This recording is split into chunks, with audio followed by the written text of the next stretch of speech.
Hello everyone, and also Happy New Year. I hope you had a wonderful holiday seasons. What I did was I spent three winter ango months in Japan again, and this time it was so special because each time I spent a long time in Japan, I always let friends know that I would be there, and if you ever have a chance to come over, please contact me and we spend some time and maybe travel together, etc., etc. But this year it was so special because coincidentally, months and months before this winter season came, I have found out both our French-speaking sanghas in Europe and also Italians were already planning pilgrimage tour to Japan.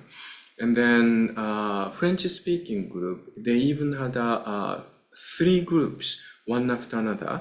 And then Italian group, and this is coordinated by Anshinji, our Dharma brother and sister, Doryu-san and Gyoet-san's group was also planning. And then coincidentally, it was overlapping schedule.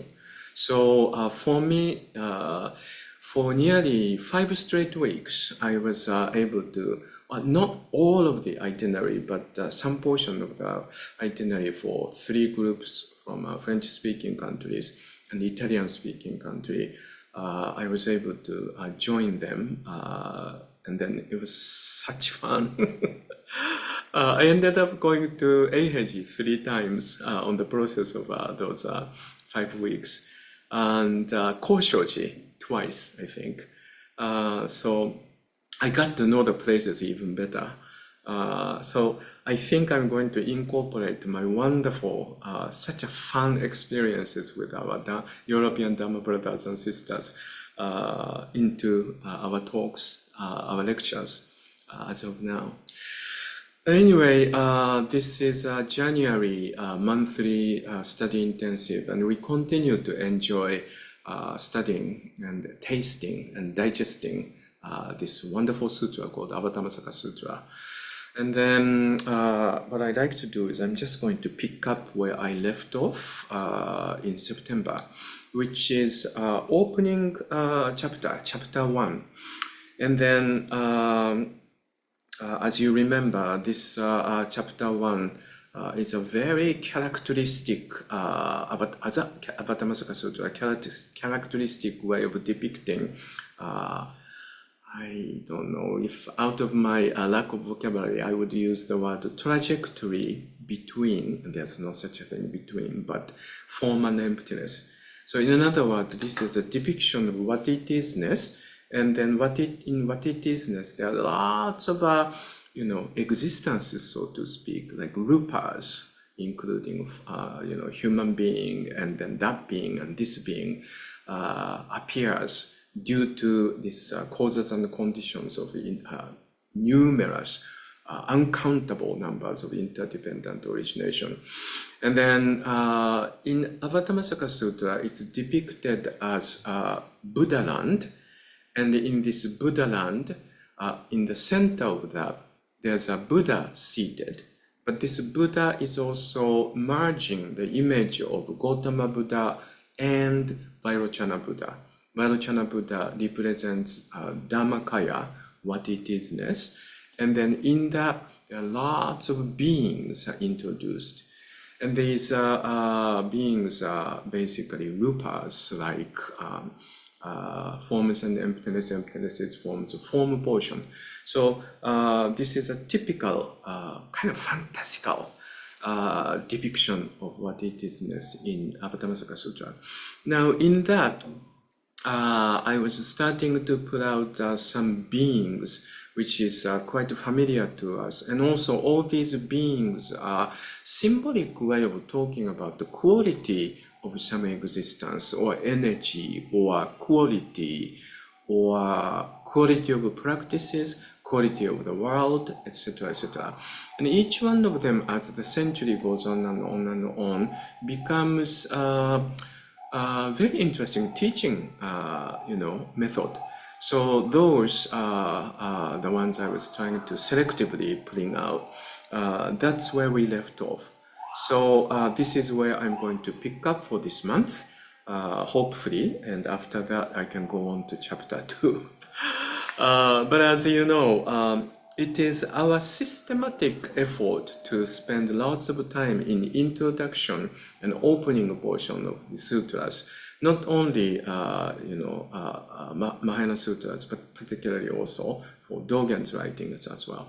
Because normally it is very important to understand what exactly what it is written, and it is of course about the Buddha Dharma and the Buddha way, and we really need to put everyone who's participating in the lecture series on the same page, what exactly we are talking about. And then usually opening portion is very important to understand so that we get their own characteristics and inclinations or habits, so to speak, of expression. So we can really read on their symbols and metaphors chapter after chapter. So that's why we spend lots of time on the beginning portion. Once the beginning portion, introduction portion is clearly understood, I think pace catches up and we can go like one after another. So anyway, in the middle of the chapter 1, next portion I like to put out is page 18. Second paragraph depicts yet another being entering into the assembly. There are also Bodhimanda spirits. They are equally in number to the atoms in the Buddha world. Their names were, again, there are lots of those people who are under the same name of the spirits, but each one of them has names. And so it goes on and on and on. Banner of pure adornments, Bodhimanda spirit, jewel light of Sumeru, Bodhimanda spirit, thunder banner, insignia, Bodhimanda spirit, etc., etc. But what is this Bodhimanda spirit? Bodhimanda spirit is some type of energy, shall we say, who protects the sight of enlightenment. In another word, originally speaking, these are the people, not people, I don't know. I'm sorry. I usually have a tendency to call my dog as a person or people. So I'm just almost calling everything as a people. In another word, everything is a people anyway. So anyway, the beings, shall we say. This is the type of the beings who protects the, originally the site where Gautama Buddha sat and then got enlightened. In other words, under the Bodhi tree and the Buddha Gaya, if you use the current word of the area. But away from that, by the time of Mahayana Buddhism, Mahayana Buddhism tends to utilize the same word, but tries to kind of transform the meaning of the word into deeper, wider, more philosophical or psychological and more effective meaning. And then by this time, these being a symbolic way of the type of the people who choose to practice in a seclusion, or the type of the practice who prefers in secluded area. So this is very interesting. And then as you go on, the next paragraph, right together with this group of people who symbolizes secluded practice or secluded people. Now, next one, city spirits come. Side by side, hands in hands almost. There are also city spirits there, equal in number to atoms in the Buddha world. Again, they like to give names. So their names were, oh, by the way, if you already have a book, it's page 18, in the middle of the page 18. And I have my book on the right side, so someone mentioned to me, I tend to be looking at the right side, not in the center of the camera. But the reason is I'm always looking at the textbook. here. There are also city spirits. They are equal in number to the atoms in Buddha world. Their names are Radiance of Jewel Park City Spirit, Palace of Marvelous Adornment City Spirit, Jewel of Pure Joy City Spirit, Sorrowless Purity City Spirit. Maybe that's Las Vegas. I don't know. Flaming Eye of Flower Lamp City Spirit. Is that Miami City? I don't know. Clearly Visible Banner of Flaming Light City Spirit. Light of Abundant Merit City Spirit. All of those names actually does look like a name of cities, we know. But anyway, what's so important about this is that is this ongoing. And ever since the beginning of Gautama Buddha's time, there's always some sort of group of the people always says it is authentic to practice in a secluded area. In another word, is that mountain. Or some people say, no, our practice always has to be with the people. So this is really like a practice in the city. So is this is like always asked the question, mountain on the city? Or city. So I think this is a very interesting portion. First of all, in ancient Buddhism, there's quite lots of remnants written in Pali Canon. By the time Gautama Buddha passed away, and then there was some sort of a split in understanding of how practice should be like.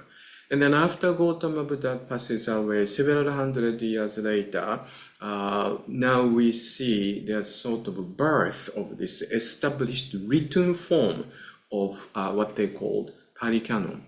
And in the Pali Canon, there's always this depiction as if these many school Buddhism era, or shall we say Abhidharma Buddhism era, the group of people thought this seclusion is important, and they look a little down towards the people who live in the city or who are with the group of the people.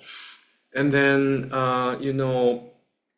for instance, there's a very interesting story about I don't think this is what the Gautama Buddha did, but this is some kind of made-up story after Gautama Buddha died, but partially related to historic, how to say, historic events or historic sentiment of the people among. And so therefore, legend goes, Gautama Buddha's next leader is Makakashapa, don't you think? And also, partially it is because in Pali Canon there are lots of sutras written as when Makakashapa comes back to visit Gautama Buddha always shared his chair right next to him. And then also they like to depict Ananda. Ananda was somebody who was very handsome, he was very popular, he was always surrounded by a group of people. And also, he was always with Gautama Buddha, so inevitably he's always surrounded by people. There are lots of women fans for Ananda. So probably together with a little bit of a sentiment of jealous, Ananda is always depicted by Pali Canon Sutra as somebody who's very young, immature, because he is always surrounded by people. And he's also, part of Shakyamuni, and then, because of the favoritism, he was personal attendant of Gautama Buddha, but not by talent or not by gift, etc., etc. There's a really interesting sentiment is written in Pali Canon. But, and also, you remember the story about assembly, right? The first assembly. As the century goes on and on and on, there's a second assembly and a third assembly. In some of those textbooks, it even says there's a fourth assembly, etc., etc.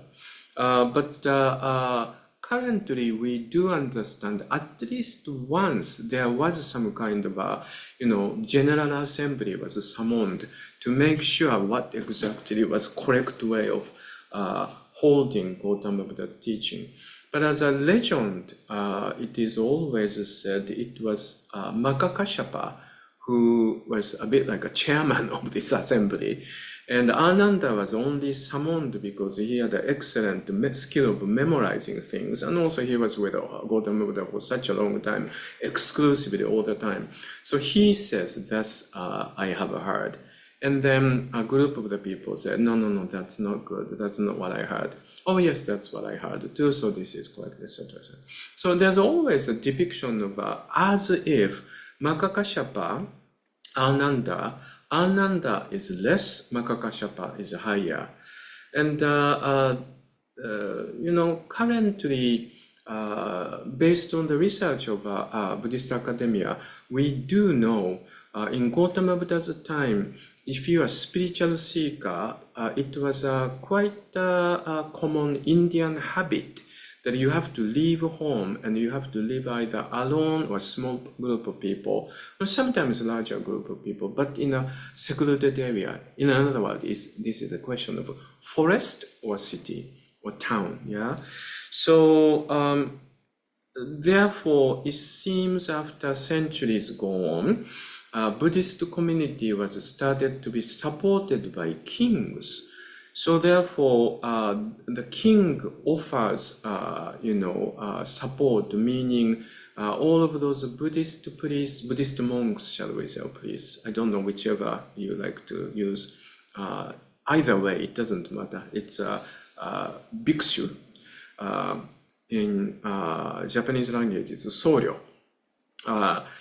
Are basically lived in this secluded inside of the monastery and away from their worries of making living or away of the people.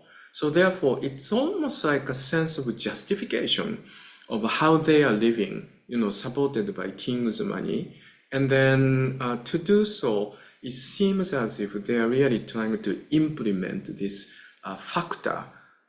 In old days, only thing we know, without explaining any of those, only thing we know is number one, Makakashyapa was a very traditional person, just like everyone else at that time. He was trying to live a secluded area in the forest as much as possible alone. So he, to those people of that time, 2,500 years ago, represented traditional way, Indian traditional way of a spiritual seeker. Vis-a-vis, Ananda kind of represents the type of the people who keep being among the people. So the question is, how about Gautama Buddha himself? There are lots of researches, but I think this is very interesting for all of us, because all of us really went through this mountain or city or mountain. Yeah, or should I completely be monastic? Should I just leave and go away and live exclusively in the monastery and call myself as a monastic? Or at this point, Buddhism is not really supported by anybody outside of Japan. So even in Japan, it's not completely possible to completely away from secular responsibility. Even if accepted by the monastery, you also have to contact with house dwellers, koji, householders, because they are the one who supports us. And many of the monasteries, because of the development of the cities and etc., even though it was established in the middle of nowhere originally, hundreds of years ago, now as the city really expands, it is actually in the middle of the city.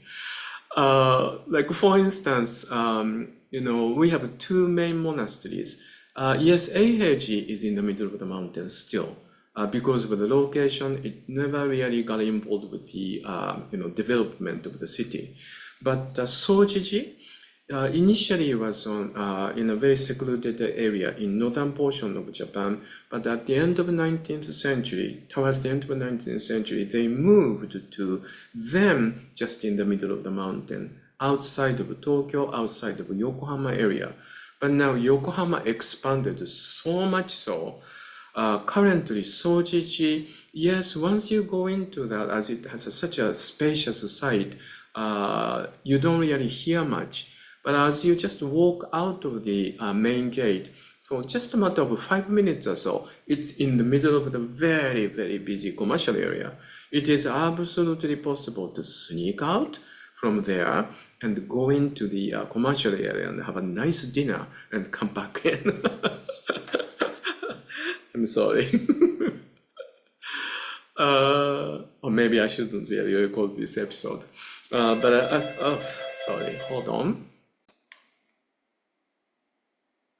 I'm sorry, I was kind of remembering what I had just experienced in Sojiji just a matter of a few weeks ago. So, but anyway, when I see you in person, I'll tell you the story, but not in this recording. But anyway, let me just get back to that. So, what about the Gautama Buddha? So therefore, this is the type of the question everyone must have asked. So there are lots of interesting research going on. But by now, this is 2025, and then, we are in this incredible center of information, and it's easy to, get a hold of those newly discovered or newly, new information that most of the academics and practitioners actually made a consensus and agreed it must be it, is that based on all of those documents we have received, Gautama Buddha never lived really in seclusion. After his enlightenment, he's a people's person. He's always traveling around, and he never really lives in one specific place unless it is the rain. Rain is the original word for Ango. Ango means peaceful dwelling, but originally it was called the rain because it is during the rainy season. People could not walk around and travel around. So therefore, Gautama Buddha decided to stay in one specific place during the time of rainy season. But otherwise, he kept on traveling all around, city to city, town to town, and so that he can speak with the people. And then obviously, looking at all these documents, he was not in the center, in the middle of the town. So in other words, he didn't live in Times Square. But he was always about 20 minutes walk away, if you really measure the distance. And then he's walking rather slowly. And then he also has to go for takuhatsu every morning, right? So it can't be that he lives in complete seclusion.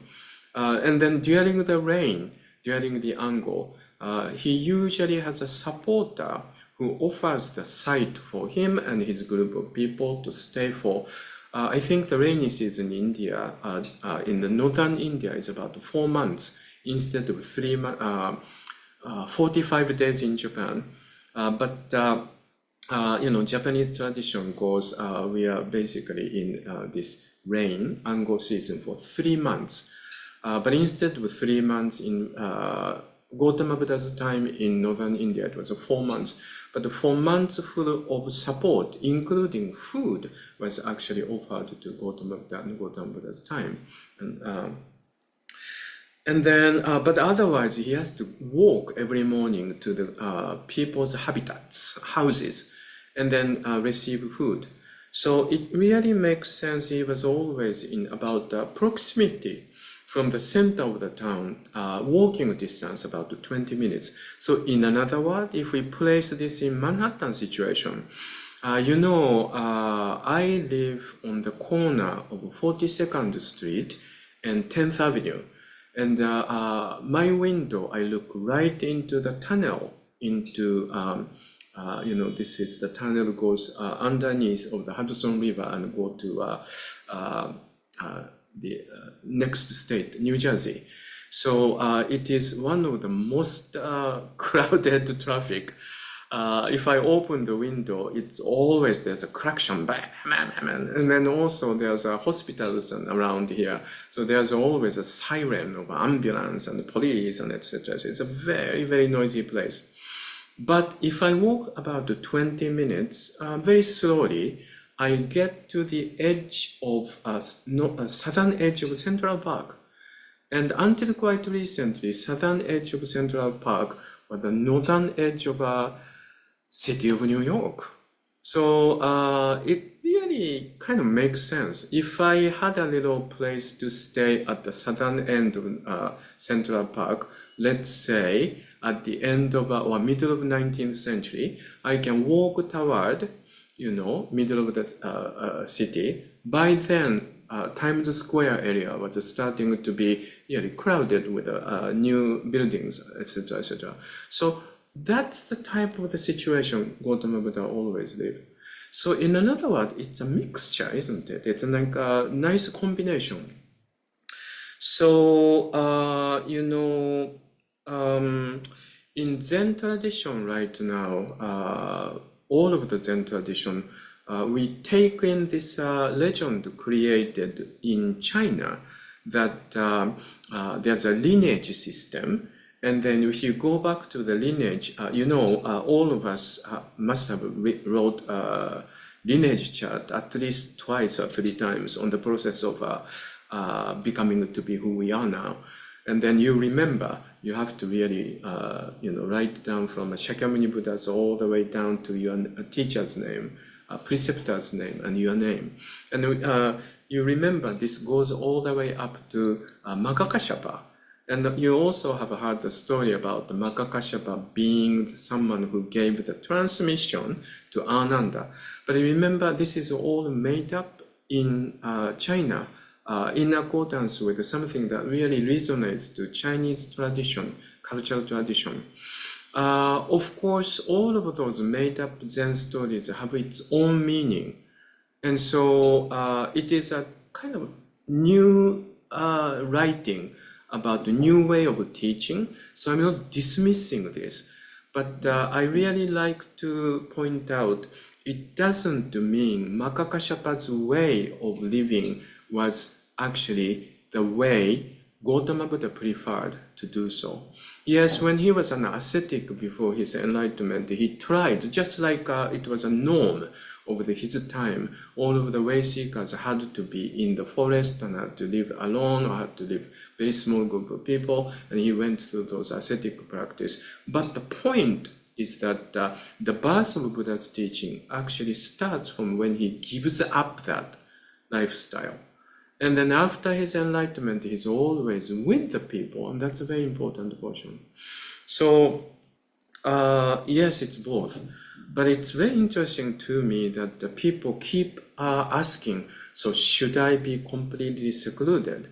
And some people even are proud that, I live in such remote area, and this is like a perfect situation studying and practicing Buddhism. And on the other hand, I have met a group of people, particularly like cities like in New York City. In New York City, traditionally, people always says, if you can make it in New York, you can make it in everywhere in the world. I don't know. But so people say, no, our practice is harder, and so therefore our quality of our practice is higher than anybody else. I think both are too extreme.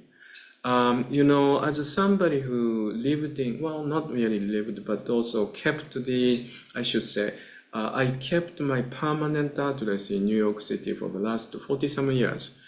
And I also have to say, as somebody who also had to take lots of public transportation and be in the ground to visit around the patients every day, it is not really possible to be here in the middle of the noise and looking, meeting more than the numbers of the people normally within the capacity of the numbers of the people you can take in. There's such a medical study survey that each one of us actually do have saturation point.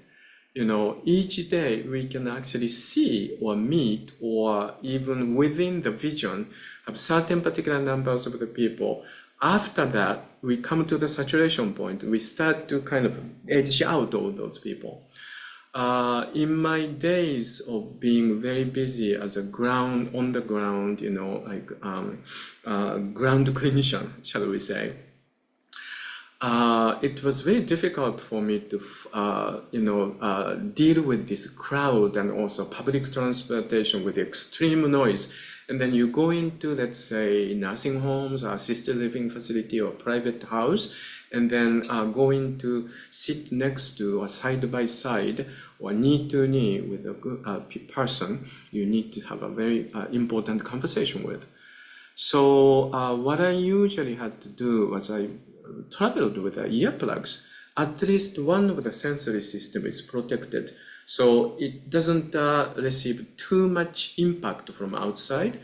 So I am actually quite sure that those people who say, we are in New York City, it's the hardest city for the practice, and so therefore as we do it this way, we can do it anywhere, must be kind of ruling out some sort of,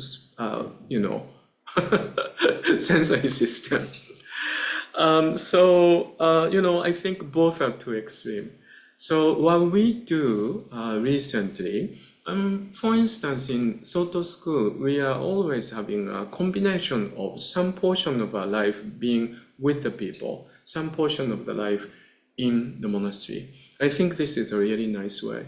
So for instance, I have always, even when I was working fully, both in Tokyo and, Japan and New York City, I always used my vacation time, or the time I can take time off.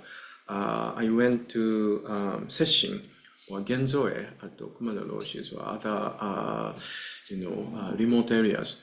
And it gave me a little bit of a balance of mountain and city. And then recently I have this freedom to manipulate our own schedule. So winter I spend lots of time in the temples and monasteries in Japan.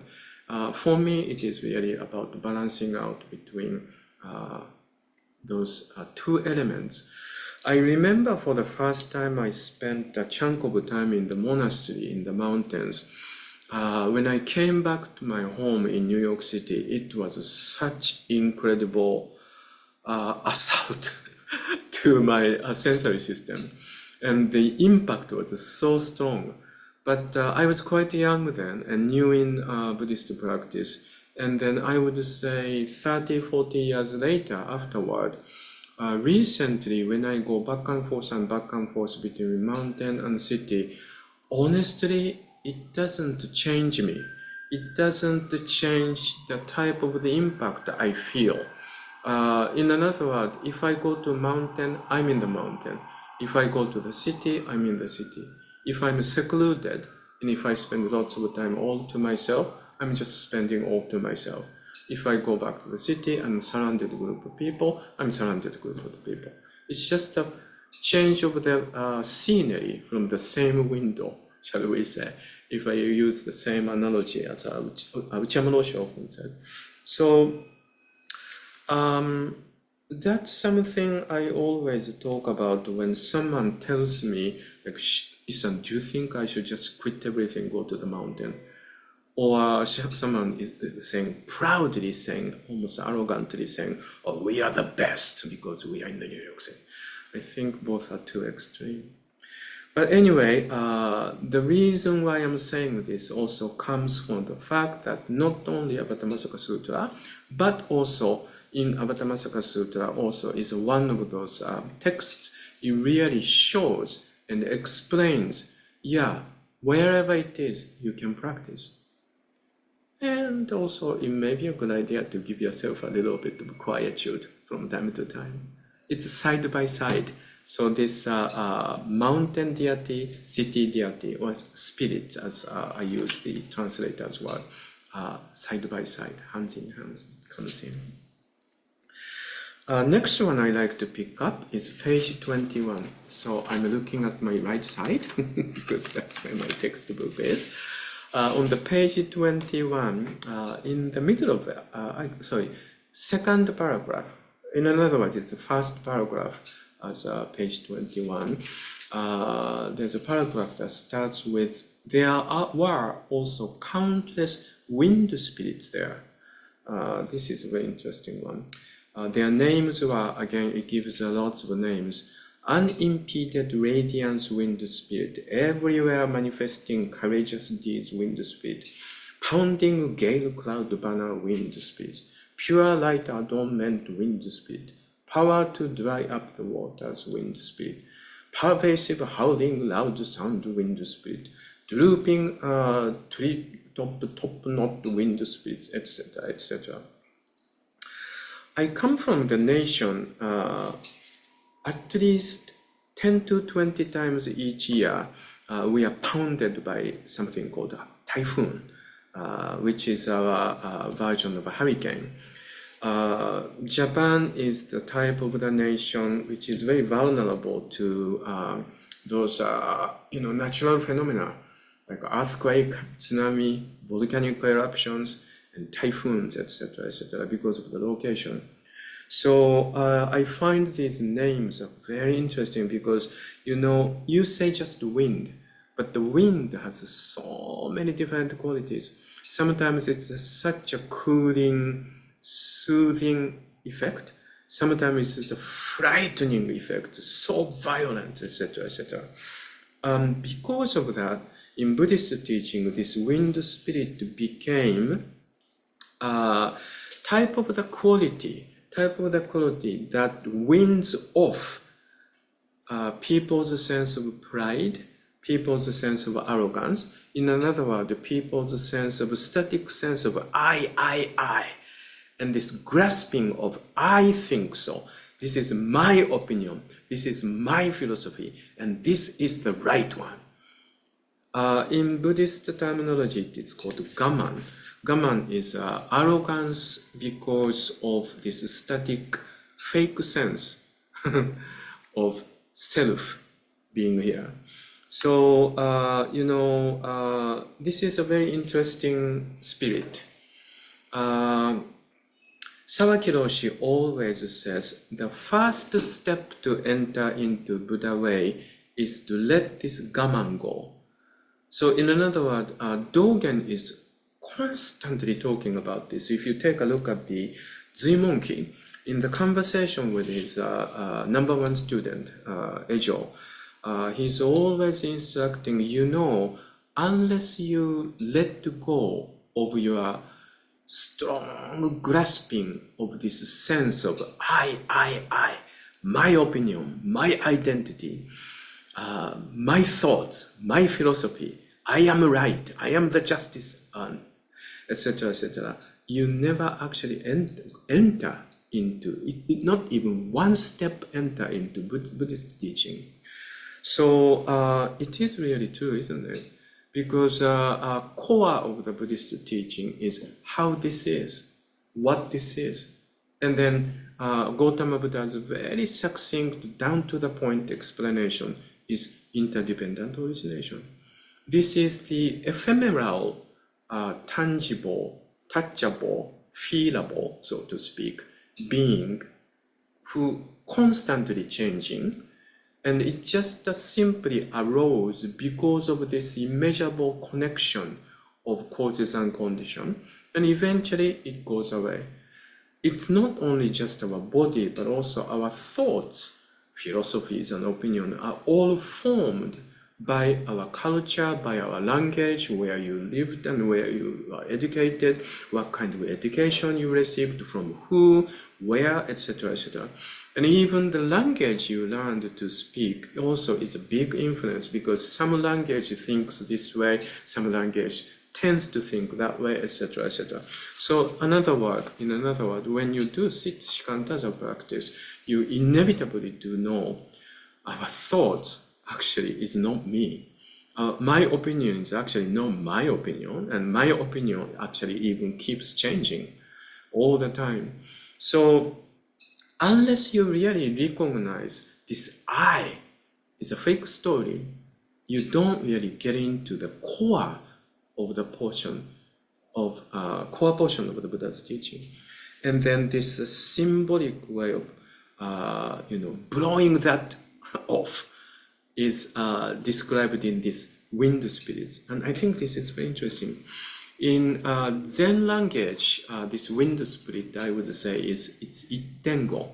Ittengo is one turning word. So, in many cases, I think all of us do know what Ittengo is. You can read many of those stories in Zen text, but sometimes you are in this complete delusion, which you really believe this is the truth. And then someone tells you something, and you feel, whoa, actually, then you really feel something is just blown off, or in another word, how you view yourself or the world completely turned around 180 degrees from my point of view to the point of view from the Dharma. So that's called one turning word, Ittengo. I personally have experience of receiving Ittengo and receiving like visceral feeling that, oh, something just turned. And then after that, you never really behave in the same way or think in the same way. And then in many cases, it's not just, Buddhist text. Very often it is Buddhist text. And sometimes I meet some word or phrases in Buddhist text. Or sometimes it is in the conversation with your teachers or with your friends, even though your teacher or friends didn't mean to do so, but as a recipient side, as you are, something is going on and something is already ripening at the right moment and ripe moment, something that didn't do anything to the others and didn't do anything to me in the past time, somehow at this right moment, it becomes turning word. And that's the wind, I think. So this is a very interesting portion. Now, next part I'd like to point out is page 22. Sorry, this book is so bulky. I'm using, oops, sorry. I'm using book stand, and one of the leg of the book stand touched my computer, so it gave one. But I'm using this to hold the book. Anyway, I don't know. Like last time, I was talking about this book is available in PDF, electric format. Sometimes I do use electric format of the book, but as in the position to examine the text really closely, and I also have to mark some place, and sometimes place by marker or post it and etc. etc. Hard copy is still quite handy for me. So, but I constantly complain this book is so heavy. It is. Anyway, page 22. There were also countless day spirits, and after that paragraph, it starts with all these names of the spirits or names of the being, shall we say, or quality of the energy, shall we say, that is very familiar to us, listed. There are also countless Ashura kings there, yeah? And then after that, there's a Garuda, and then after that, Kinnara, Mahoraga, and Yaksha, dragon. Suddenly, the translator uses English word, but it's Naga, right? Etc. etc. And then next page, page 24, lists up Gandharva. One of the reasons why we are so familiar with these names, we are reciting Lotus Sutra every morning.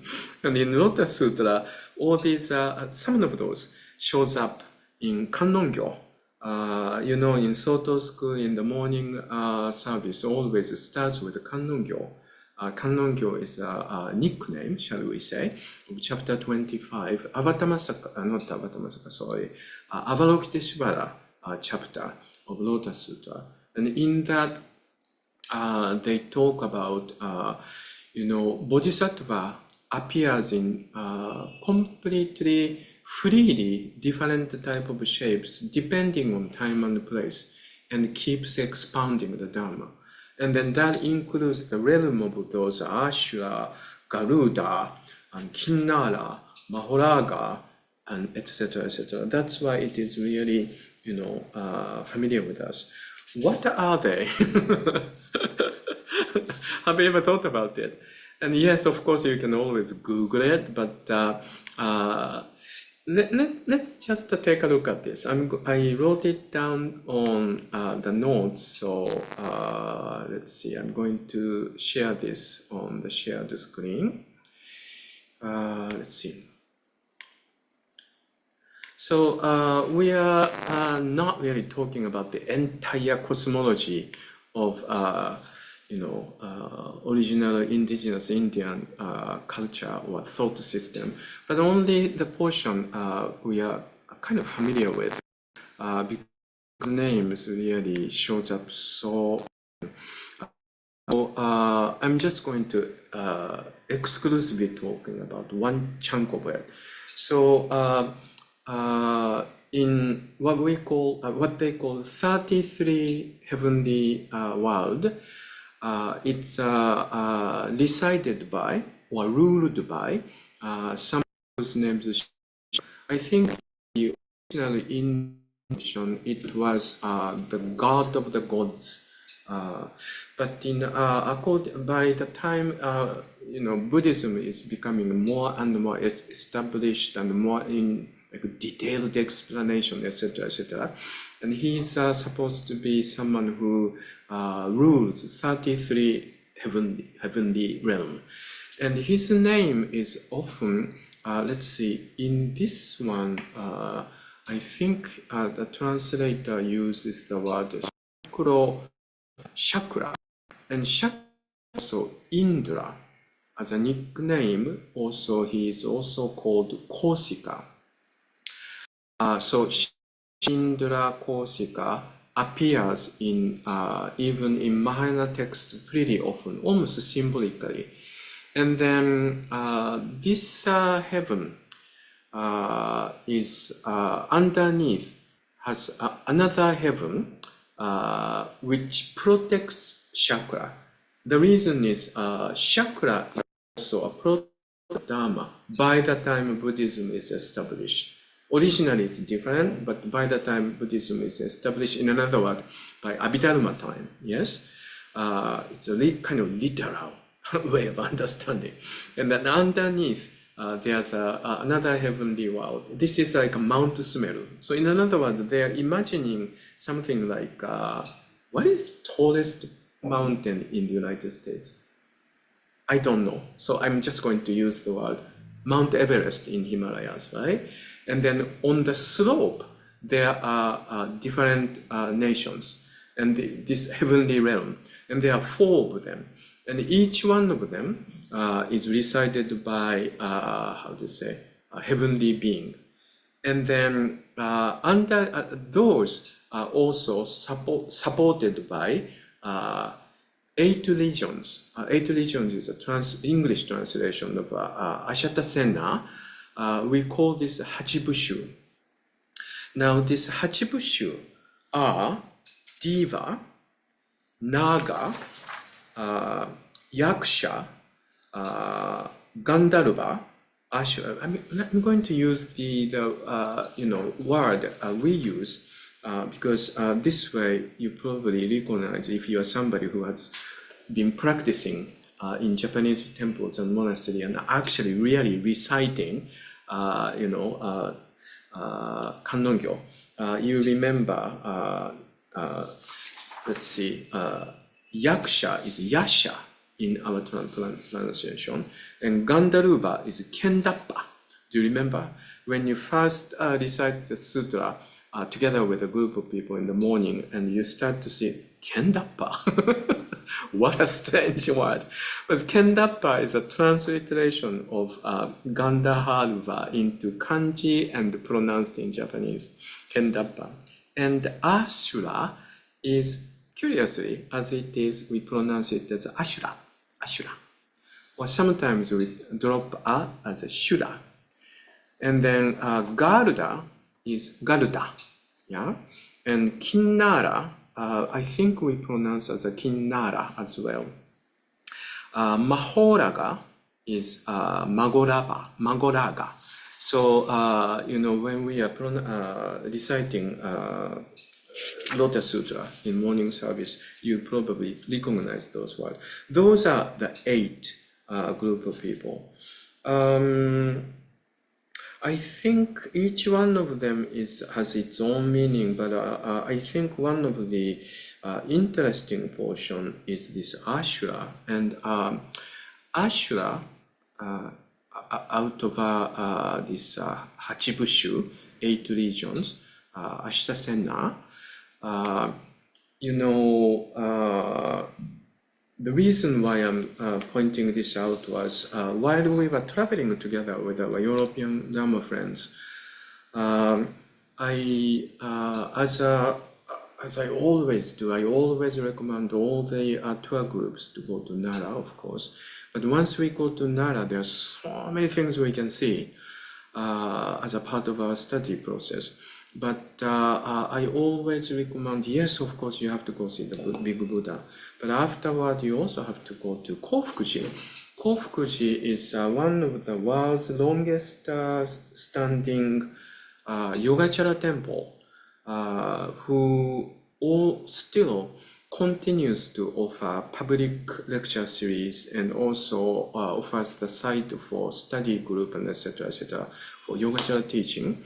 But also it is very well known as they have a treasury that includes nearly 30%, I'm not saying 13 or 30% of Buddhist statues that's designated as a national treasure. Our designation level, as there are layers of the level, but to be designated as a national treasure, you have to clear quite lots of stages or levels. But so therefore, this temple Kofukuji carries very important sets of Buddhist statues. The reason many of those statues are designated is, yes, it is really old.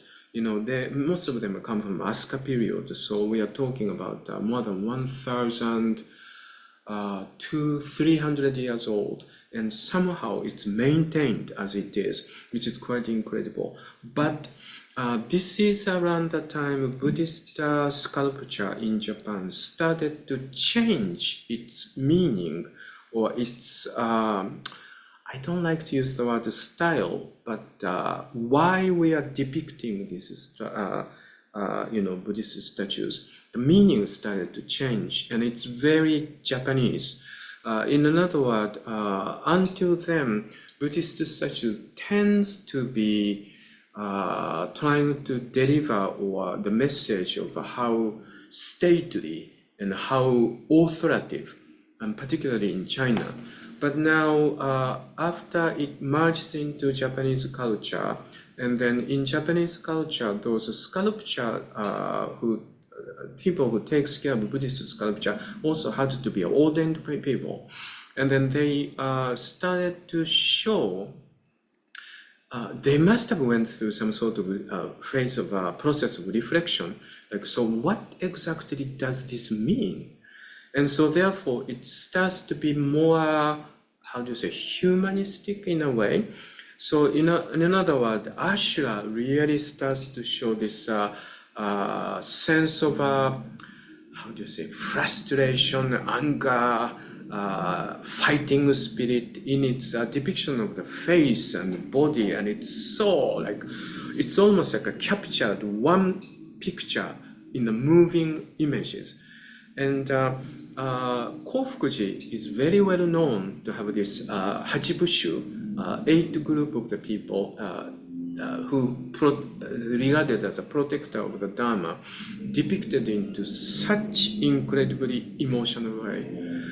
I was quite touched by one of the French-speaking group included some artists, and there are a couple of the people, both men and women couple were artists, and they spent extra time when we are going through these statues in Kofukuji, and then they were starting to cry because many of the statues really shows its own emotion, you know. And particularly Ashura statue in Kofukuji was commissioned by then Empress of Japan, and who had lost first two children to early years to some illness. And those two were supposed to be the successor of this empress.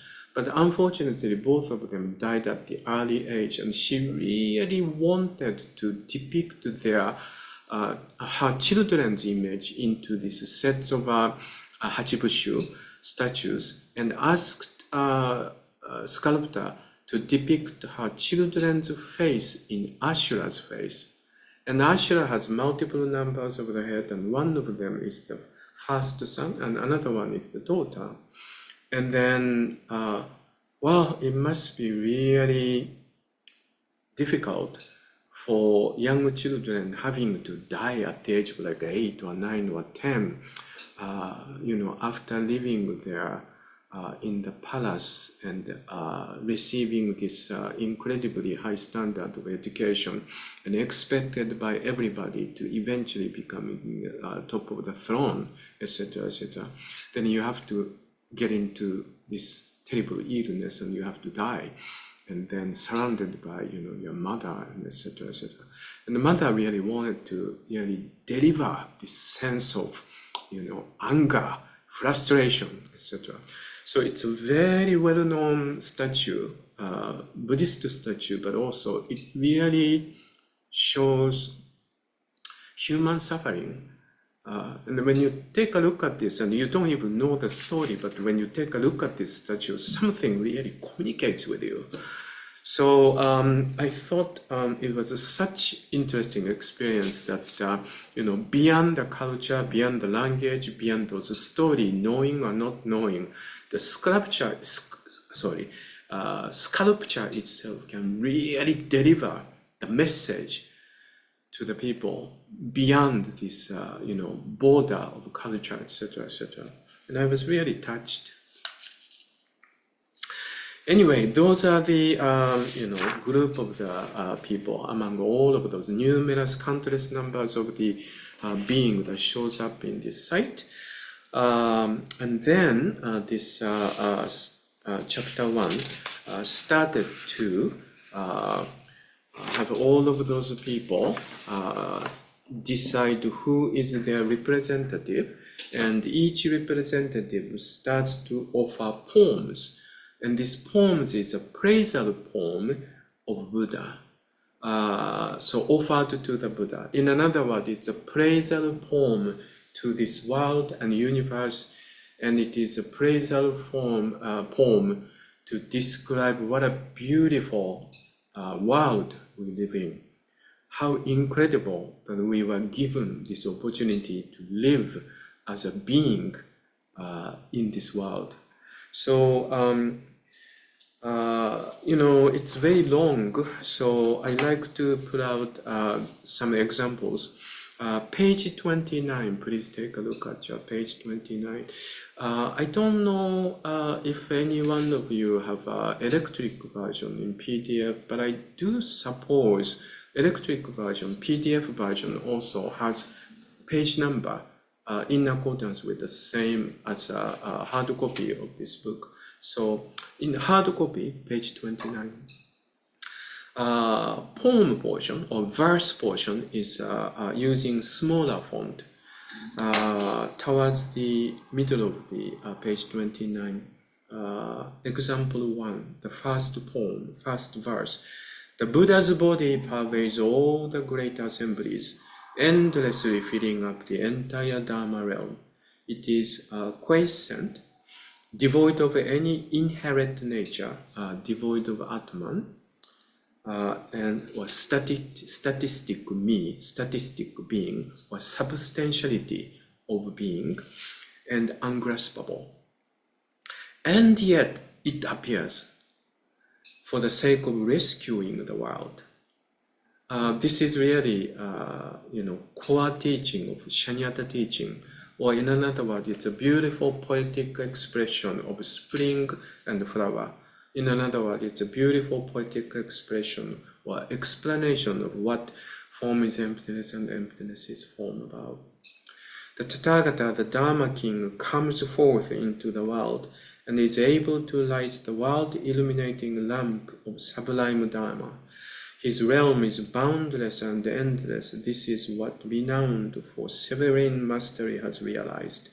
Buddha is inconceivable. This inconceivable is the translation of Fukashigi. I explained the other session. Fukashigi is not something beyond our comprehension, but at the same time, it's nothing about some kind of fantastical imaginary thing. It is something we clearly can understand, but can't really go beyond. It's like our sense. As I mentioned, very often it is like inconceivable, like numbers of the sand of a river Ganges. Yes, you actually can conceive and count, but you cannot, as a human being, you cannot spend the entire life to count the numbers of the sound. In another word, it's within this. It is not like some kind of imaginary thing beyond. So please be very careful when you see this English translation word, inconceivable. We are not talking about some kind of noumenon. Buddha is inconceivable, has abundant discriminations, has utterly realized that no signs exist anywhere in the 10 directions, and has extensively opened the path of purity for the world. Pure-eye Deva is able to contemplate and see matters such as these. The Tathāgata's wisdom is so boundless, and no one in the world can measure it. He forever extinguishes beings deluded dark thoughts. Delightfully great intelligence penetrated this and deeply abides in it. Goes on and on and on. It's really beautiful. And then next page, page 30. I'm going to skip a little bit, and then it goes into second verse. The first two lines is the remnants of the previous page. So it goes to the Tathāgata's pure, marvelous form body. Okay, the Tathāgata's pure and marvelous form body is incomparable in manifesting everywhere throughout the 10 directions. This body has no inherent nature, no place on which it depends. This is what skillful reflection Deva contemplates. Tathāgata's pure, marvelous form body is incomparable in manifesting everywhere throughout the 10 directions. If the Tathāgata is a spring, it manifests everywhere in the form of flower, grass, etc., etc. Cherry, peach, violet, rose, etc., etc. Well, we're in the middle of the winter, but soon we will start to see those flowers budding up, yeah? But at the same time, this body has no inherent nature. Yes, as I always mention, I'm sitting looking toward my window that looks out into 42nd Street. But luckily, we have a patio right below our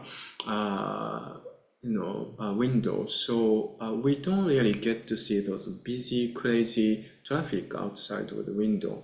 Instead, our eye level is on the tip of the trees, that's planted on the patio. So it gives me a little bit of a sense as if I'm floating on the top of the tree. It's very, becomes very, very green. Right now it's a dead tree, but eventually what happens is on this dead tree, one day out of nothing, there's a little bit of greenness starts to show. And sometimes I kind of like brush my eyes and say, am I just looking at this? Like, is this, my eyes are tired. But it's like a little bit of a filter on top of the tree. And then within a few days, it starts to be more green. And you start to see, oh, something is coming out of the tree. It's a little bud of the leaf. And within just a matter of a week or so, it grows and it becomes really chartreuse green. And in front of the window, I have potted plants. And then in winter time, I keep the bulb. I have several amaryllises. I keep and also tulips and stuff, and bulb is in the closet. And then in the middle of the winter, probably I should do this now, place it into the ground, soil in the pot, and then it's actually, there's nothing on there, and it's just the ground. And then eventually, out of nothing, something just starts to put out, and then starts to grow, and starts to become green, stem leaves starts to happen, and then that tiny little bud coming in, eventually it grows and it opens a beautiful color. And then you have like about a week to appreciate, wow, what a beautiful color. Then it starts to change and wilt, falls off, and it changes the whole thing. This is the depiction.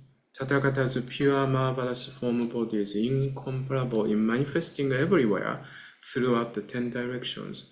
This body has no inherent nature and no place on which it depends. This is what the skillful reflection Deva contemplates. But it is not really one place.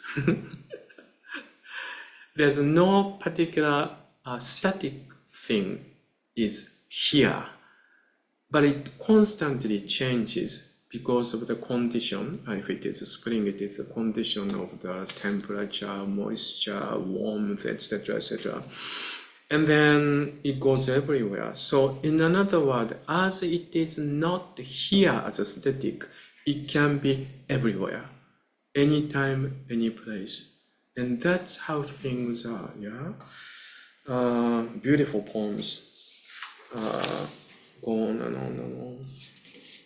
Let's see, page 28 to page 30, we just read this. You can read these beautiful praisal poems by yourself, and for the sake of saving time, you might think, Issan, you are saving time, but then you say you are saving time, but you are using like 5 years to talk about Avatamsaka. But in my own way, I usually do line-by-line explanation, but I don't want to do that for Avatamsaka Sūtra because yes, it does take 100 years to complete Avatamsaka Sūtra series. But if you do read Avatamsaka Sūtra, please read the text. Please don't make me read, and then you just feel as if, oh, I read it because I listened to what Issan explained. Please don't do that. This is your own practice, and you should read too. And if you find some place like you feel, oh, what the heck is this? Or you feel, wow, this is really beautiful, it really hits me so strongly, but I really don't understand what it means. And if that's what happens, please send me an email. Our email address, info@nyzc for Dogen Study, and then address it to me, and then tell me what page and what portion you like me to explain a little more. Then I will do so. Otherwise, until then, I'm just going to go into the area I like to put out. So I have 10 more minutes. Let's see. I'm going to go into page 57. Out of all these beautiful praisal poems, of course, it also touches the reality of samsara as well. some kind of a type of the reality as a human being. We see this world, and sometimes we see it's filled with delusion. And it is also a part of the reality as well. A reality as a form, as myself. And page 57 is a typical of that. At that time, page 57, third paragraph, at that time, assisted by Buddha's awesome power, the great Yaksha king of abundant learning surveyed all the congregations of Yakshas and then spoke these verses. I love this expression of each one of them speaks because supported by Buddha's awesome powers. Don't you feel the same way? Why are you able to speak? It's supported by entirety. The reason why you have a voice cord and the reason you actually were luckily able to study your language, luckily you have something called the brain that functions and put the words together. It's all because of this entire interdependent origination. In another word, it's because of this awesome power of the Buddha. Because of that, we are functioning. Yeah. And then he says, beings of transgressions are so extremely fearsome that they may not see a Buddha even in 100,000 kalpas as they transmigrate in samsara. Experiencing many sufferings, it is to rescue such beings that Buddhas appear in the world. In this samsara, it just goes round and round and round like an evil circuit. And then it's all run by anger, greed, and ignorance, round by round and round and round, for the sake of gaining fame and money, more and more and more and more. And then so therefore, attack, defense, attack, defense, defense, attack, defense, defense, defense, attack. It just goes on and on and on. It is really true. And then when you see a line like this, you really have a little moment of really like, observing the whole world and have a little moment of how stupid this, what we call human civilization. This is very interesting. Now, in the 57, let's see.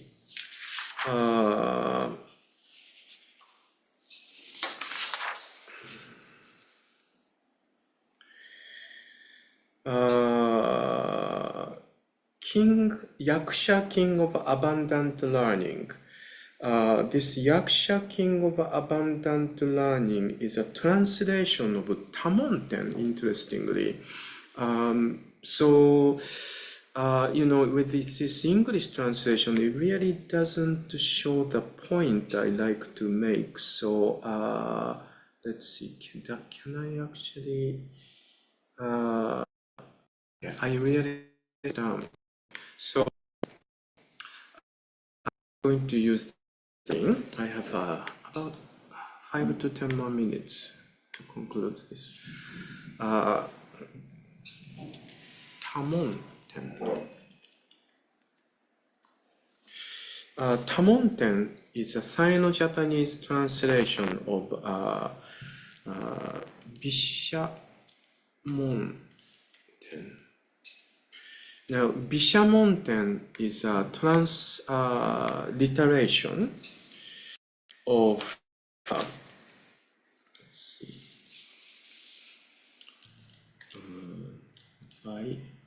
do I have that? Yes. No, this one doesn't have, so I'm just skipping dialectives. But Vaishravana was transliterated into kanji, a Chinese character, this way, Bishamon. And then Bishamon is also meaning, Vaishravana, meaning someone who, I think this is a passive portion, heard instead of hear, but someone who heard a lot and well. So translation is tamon. Ta is many, a lot, and mon is here, listen. And then we put 10 because this is a heavenly being. Now, while we are traveling in Japan together with the European Dharma friends, we often run into this little, it's almost like, it looks like sometimes a temple, but it's a temple structure. It's a bit like a little hall is dedicated to Tamonten or Bishamonten. I think Japanese culture and tradition almost selectively takes in some of those, beings depicted in not only Avatamsaka Sūtra, but many sutras.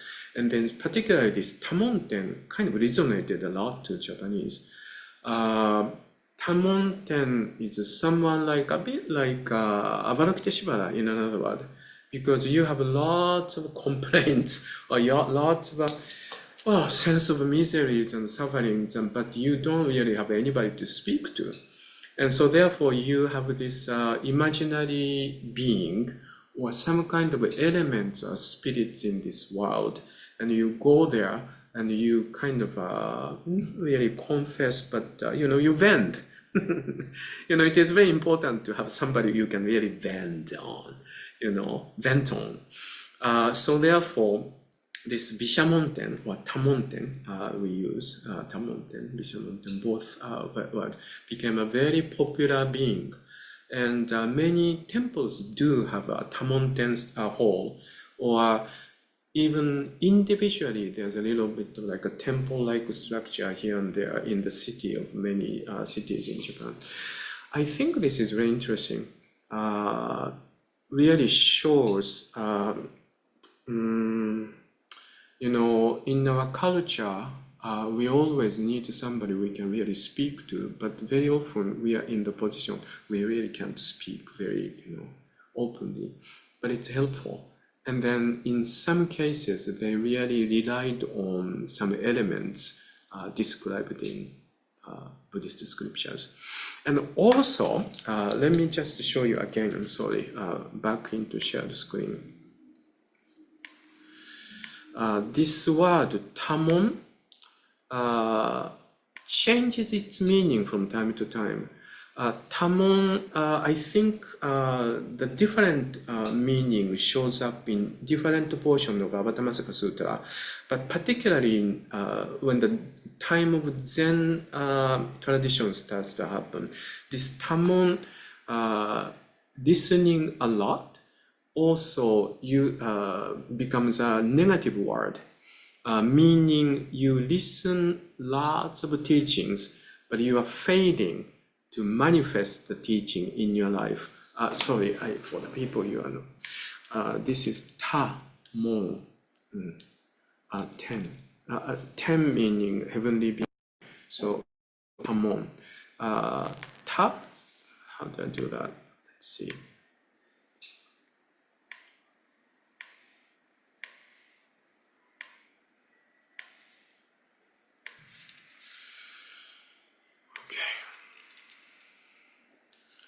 This is ta, and this is mon. Ta means a lot, many, or sometimes well. Mon is listen, here. So in a positive meaning, this is the type of the quality of Buddhism, Buddhist teaching. They can hear you. They really hear you. Then having really listens to you somehow alleviates your sense of suffering, right? It's almost as if you can let your heaviness shared by someone who's listening to you. I think that's what happens in so-called psychotherapy or even hospice counseling. Part of the job of a hospice chaplain is just sit there and listen, really listen to somebody who really needs to speak. And you don't even have to answer. You don't even have to have any kind of answer. You don't even have to respond. But someone who's really tuned into listening to what you really need to say, the person who's talking really feels much lighter, don't you think? It really happens, right? But on the other hand, particularly as century goes on, this tamon also starts to acquire a different type of meaning. Meaning you listen and listen and listen to teachers' dharma conversation, or you attend so many lecture series, but you don't really take in, and then you don't really manifest your teaching into the life. So therefore, it is a very negative way of describing, well, academic people. So by the time of Dogen's time, particularly in China, there was a big separation among the Buddhist priests. Some priests become more like Abhidharma priests, and their way of dealing with Buddha's teaching was really about knowing, about the scriptures as a knowledge, and you show off the knowledge. But at the same time, unfortunately, that type of approach, that type of people still exists, even among the practitioners, not only academians. So we have to be very careful about this. We are really talking about our own life. It is not about some kind of a written knowledge or written information we are trying to kind of take into so that we can show off how much we know. So in that case, this tamon becomes a completely different negative meaning. Are you having fun? I hope. I find these authentic, traditionally highly revered Buddhist scriptures are fascinating, because each section, each line, each word is really teaching a lot. So usually if it is a much smaller text, I really like to examine like every single word and every single phrase, because every single phrase gives me so much to chew and taste and digest, and so unfortunately with Avatamsaka Sutra we really have to skip a whole chunk of it. But please do read by yourself. And then for me, for the sake of going through the entire Avatamsaka Sutra, I will have to skip a chunk of it and then go into just a spotlighted portion, and then continue to explain all of the chapters. But so far, those are the places I chose to pull out from chapter 1. And I hope even just a little bit of excerpts, I think we got a lot out of it. So therefore, we need a coffee break, 30 minutes coffee break. And after the coffee break, we meet again for session 2. In April and July, wasn't it? Sorry, it was September. July and September, sorry. In the previous segment, we divided this intensive into 2 days, Saturday and Sunday, and we did 2 sessions. But today, we are going back into the original New York format, and we do 3 sessions each day, just 1 day, Saturday. So we have 2 more sessions. After the coffee break, I like to pick up where I just left off. So next portion I'm going to pick up is page 64. So during the coffee break, if you like to read, it's page 64. Then I'm going to skip a whole chunk of it and go into page 104. So that's the next session. So have a nice coffee break, and we all need some sort of infusion of caffeinated beverage. Okay, thank you very much. See you in a bit.